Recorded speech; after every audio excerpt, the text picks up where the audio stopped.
Olá, galerinha do terceiro ano, como é que vocês estão, hein? Estão conseguindo resolver todas as atividades? Estão conseguindo entender todo o conteúdo? Eu espero que sim, viu? Espero um retorno de vocês, tanto aqui nos comentários do vídeo, quanto no privado do WhatsApp. E qualquer dúvida podem contar comigo sempre, tá bom? Então, o conteúdo dessa quinzena vai ser a primeira geração do modernismo no Brasil, que é uma geração marcada pela ousadia e pela inovação. Eles buscavam inovar nas artes em geral. Eles não queriam seguir os moldes clássicos, eles não queriam seguir tudo que tinha-se notícia na literatura anterior. Eles não queriam seguir nada disso. Eles queriam inovar, eles queriam uma arte diferente de tudo que tinha até então no mercado. O contexto histórico da primeira fase do modernismo no Brasil. A primeira fase do modernismo no Brasil também é conhecida como fase heróica ou fase de destruição. Por que é chamada de fase de destruição? Porque eles buscavam destruir tudo que existia na arte para reconstruir uma arte nova. E essa primeira fase ela aconteceu entre 1922 e 1930. E ela surgiu no Brasil em meio ao seguinte contexto: fundação do Partido Comunista, São Paulo como centro da cultura e da economia do país e crise econômica no país. Além disso, o marco inicial do modernismo no Brasil foi a Semana de Arte Moderna, que aconteceu em fevereiro de 1922. Outro dado importante sobre os modernistas, essa geração de modernistas da primeira fase, eles buscavam a questão de se desprender do que era passado na literatura europeia, porque até então o Brasil era muito dependente da literatura europeia, da literatura portuguesa. E os modernistas de 22, eles buscavam essa total independência dessa literatura que vinha da Europa. Por isso a questão da destruição, porque eles buscavam destruir essa questão de dependência da literatura europeia e reconstruir uma literatura nacional, tá? A Semana de Arte Moderna representou a união entre as manifestações artísticas, que é essa busca da unificação da literatura nacional, a junção das visões de artistas do Rio de Janeiro e de São Paulo, a questão das visões, né, dos artistas de Rio de Janeiro e de São Paulo foram unidos nessa semana de 22, e a formação do grupo dos cinco, que foram os representantes iniciais do modernismo no Brasil, que é a Tarsila do Amaral, a Anita Malfatti. A Tarsila do Amaral e a Anita Malfatti foram presentes nas artes plásticas, nas pinturas, né? E o Mário de Andrade, o Oswald de Andrade e o Menotti del Pica foram mais comuns na arte literária, na poesia, na prosa modernista, tá? Desculpa.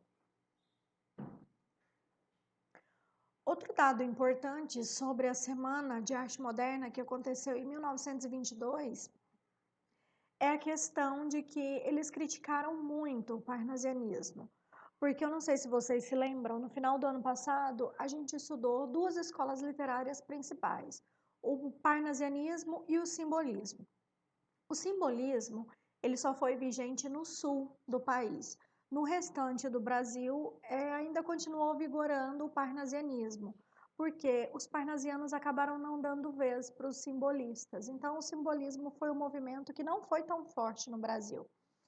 E aí, os modernistas, eles vieram criticando esse movimento que pregava só a beleza, a descrição dos objetos, o fazer poético, a valorização de uma cultura erudita, a valorização das normas, da gramática. Então, eles vieram criticando, destruindo, questionando tudo isso. E na Semana de Arte Moderna, quando eles começaram com essas críticas, eles foram extremamente vaiados, porque a elite brasileira tinha aceitado muito bem o parnasianismo e que não teve a mesma aceitação em relação ao modernismo, tá? As características do modernismo. Experimentalismo, por ser uma arte que eles propunham inovação, era mudança de gênero e vocabulário. Eles queriam que fosse um vocabulário mais do cotidiano, um vocabulário mais falado, não valorizando tanto a gramática normativa, as regras gramaticais. Eles queriam que se escrevesse como se falava, tá? Ruptura com o passado, que aqui no caso é ruptura com as regras, as normas parnasianistas. Paródia, piada, sarcasmo, eles ironizavam tudo. Esses modernistas da primeira geração, tudo para eles era motivo de sarcasmo, de piada, de ironia, polêmica. Eles foram polêmicos ao criticar, ao questionar e propor a destruição da arte literária nacional até então. Liberdade de expressão. Eles queriam se expressar da forma que eles quisessem. Eles não queriam se prender a regras nem a normas. Linguagem coloquial. Eles não queriam uma obra fiel à gramática normativa. Eles queriam escrever do jeito que era falado. Não queria a questão de um português corretíssimo lá na escrita, né? Tanto é que tem um trecho de uma obra do Oswald de Andrade que ele escreve assim, ao invés de colocar dê-me, por que eu não posso escrever me dê, que é o que eu falo, né? A gente raramente usa dê-me isso. Geralmente a gente fala me dá logo isso aí de uma vez, né? Assuntos cotidianos. Isso aqui eu já falei bastante para vocês em relação ao modernismo, que era trazer a literatura, trazer a realidade para a literatura. Falar na literatura, escrever sobre assuntos do cotidiano, coisas da realidade mesmo. E o nacionalismo, mas não aquele nacionalismo exagerado que pregavam os românticos, mas um nacionalismo real. Exaltar a beleza, mas com os defeitos, do jeito que era, e não uma exaltação exagerada, igual os românticos faziam, tá? Os principais autores. O Oswald de Andrade, que ele foi ligado aos movimentos pau-brasil e antropofágico, que eu vou estar explicando para vocês ainda nessa videoaula, como que foi esses movimentos. Autor polêmico, porque ele polemizava a questão de destruição dos valores até então consolidados no Brasil, os valores de uma gramática normativa, os valores de uma literatura totalmente dependente da Europa. Preferência por poemas curtos. Os poemas deles geralmente é de 1, 2 estrofes no máximo, e estrofes curtas também. Mistura de prosa com poesia. Às vezes ele colocava na obra dele poesia, às vezes era poema em prosa, às vezes era prosa poética. Então, assim, ele não tinha esse apego exagerado a um gênero em si. Ele misturava do jeito que ele se sentia confortável, ele escrevia. Temas antirromânticos. Ele era antirromântico. O Oswald de Andrade, ele achava os românticos extremamente exagerados em tudo. Então, por isso, quando ele foi escrever, quando foi a vez dele, digamos assim, escrever, ele optou por escrever temas antirromânticos, totalmente antirromânticos, voltados para a realidade mesmo. As principais obras são Memórias Sentimentais de João Miramar e Serafim Ponte Grande. Tem outras, mas essas são as principais. A gente tem também o Mário de Andrade, que foi chamado de Papa do Modernismo, por quê? Porque ele pregava as inovações que eles buscavam com essa arte, com essa nova arte. Muito culto, ele era extremamente culto. O assunto principal era mudanças na cidade de São Paulo nos anos 20. E as principais obras é a Pauliceia Desvairada, que ele fala das mudanças na cidade de São Paulo. A Pauliceia Desvairada é uma cidade em constante transformação, em constante movimento. Clã do Jabuti, Amar, verbo intransitivo, e Macunaíma. Macunaíma é considerada a obra inicial dessa primeira fase, dessa primeira geração modernista. Que o Macunaíma aqui, ele é uma figura indígena, ele nasce índio, e no decorrer da obra ele vai mudando. E ele é colocado como um herói sem caráter, ao contrário dos heróis românticos, que eram perfeitos, o Macunaíma é cheinho de defeitos, inclusive ele é colocado como herói sem caráter, preguiçoso, e a cada hora que o narrador vai descrevendo o Macunaíma, ele tem uma característica física diferente, representando as várias etnias que formaram o Brasil. Então, assim, esse grupo, o Mário de Andrade, o Oso de Andrade, o Menotti Del Pica, a Anita Malfatti, a Tarsila do Amaral, eles buscavam valorizar aquilo que era nacional, mas de uma forma real, ao contrário do que os românticos fizeram, tá? O Manuel Bandeira. O Manuel Bandeira ele ainda estava um pouco ligado aos valores parnasianos. Tanto é que as obras dele, se é poesia, e assim, ainda tem uma preocupação com a forma muito grande, ele tem uma preocupação com a escrita, em valorizar a gramática normativa. Nas primeiras obras. Já nas obras mais para o final, ele já vem com uma linguagem mais coloquial. E as principais publicações é Poética e Pneumotórax.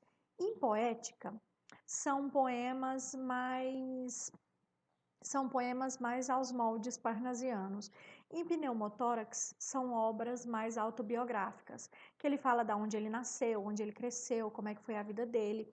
E o Manuel Bandeira, ele tinha uma doença crônica e ele acreditava que ele fosse morrer jovem. Se não me engano, ele tinha alguma doença pulmonar, alguma coisa assim. E ele acreditava que ele ia morrer jovem. Só que na realidade ele morreu com mais de 85 anos e não foi essa doença crônica que matou ele. Então, em pneumotórax ele fala muito da questão da morte, da questão de morrer jovem, o que não foi o caso dele, né? Os principais temas da obra dele é erotismo, morte, problemas sociais, volta à infância, saudosismo dessa infância, os negros, atualidades e a própria doença dele, que eram temas recorrentes na obra dele.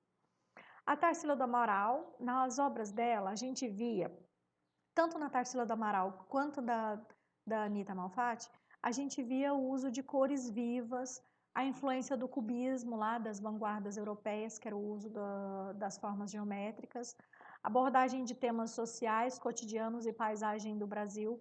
Tanto é que uma obra famosa dela é o Abaporu, né, que é retratando a figura indígena. E aqui entra a estética fora do padrão, a influência do surrealismo na fase antropofágica. O Abaporu representa muito bem isso, né? Que é uma estética fora do padrão. O Abaporu representa uma figura indígena, mas com os pés muito grandes, as pernas muito grandes, aí o tronco já é menor, a cabeça já é bem pequenininha. Então, assim, é uma estética extremamente fora do padrão, mas retratando a questão da paisagem do Brasil e o cotidiano também. Movimentos da primeira fase modernista. Esses modernistas, como eu falei para vocês, a preocupação deles em valorizar a cultura nacional, em valorizar o que era do Brasil, era muito grande. Então, tem esses três movimentos, ou chamados de manifestos, que é o pau-brasil, o verde-amarelo e o antropofágico. No movimento Pau-Brasil, ele foi iniciado em 1924, ele foi liderado por Oswald de Andrade. Buscava a redescoberta do Brasil diante das inovações ocorridas naquela época. Por esse motivo, é considerado um movimento primitivista. Exaltava o progresso da pátria. Principal participante ao lado de Oswald de Andrade foi a Tarsila do Amaral. Inclusive, os dois, na época, eles tinham um relacionamento. Movimento Pau-Brasil. Por que recebeu esse nome? A valorização do que era nacional, né? E não tinha nada mais belo, nada mais nacional na natureza brasileira do que a madeira chamada pau-brasil, né? Tem o movimento verde-amarelo, que foi iniciado também em 1924. Ele foi liderado pelo Plínio Salgado. Foi extremamente nacionalista, buscando total rompimento com os moldes europeus. E tinha a anta como símbolo, por ser um animal considerado mítico no Tupi, enfatizando a busca pelas raízes nacionais. Tanto é que a cor verde-amarelo lembra também a cor da nossa bandeira. Então, por isso, a questão da valorização do que é nacional. E, por último, a gente tem o movimento antropofágico, que foi iniciado a partir da publicação da revista Antropofagia, liderada por Oswald de Andrade, Alcântara Machado e a Tarsila do Amaral também. Foi uma reação ao extremismo do movimento verde-amarelo, buscando revitalizar e consolidar o movimento pau-brasil. ele é como se fosse uma continuidade do movimento pau-brasil. Só que no movimento antropofágico, eles pregavam o quê? Vai de encontro com a questão dos rituais antropofágicos dos índios. O que era o ritual antropofágico do índio? Ele acreditava que se ele devorasse um guerreiro destemido e corajoso, eles também seriam corajosos. E o movimento antropofágico pregava da seguinte forma: que a gente tinha que valorizar o que era nacional, valorizar sim o que era nacional, mas poderia pegar aquilo que vinha lá da Europa, mas transformar aquilo como se fosse um ritual antropofágico. Pegar o que era bom e realmente estar usando e descartar o que era ruim, tá? Espero que vocês tenham entendido. Qualquer dúvida podem me perguntar. As atividades dessa quinzena são 2 atividades do livro didático que correspondem a essa primeira geração modernista. A primeira é leitura e interpretação do trecho da obra Poesias Completas, de Mário de Andrade. Está na página 49 e 50. Vocês vão responder somente do número 1 ao 5.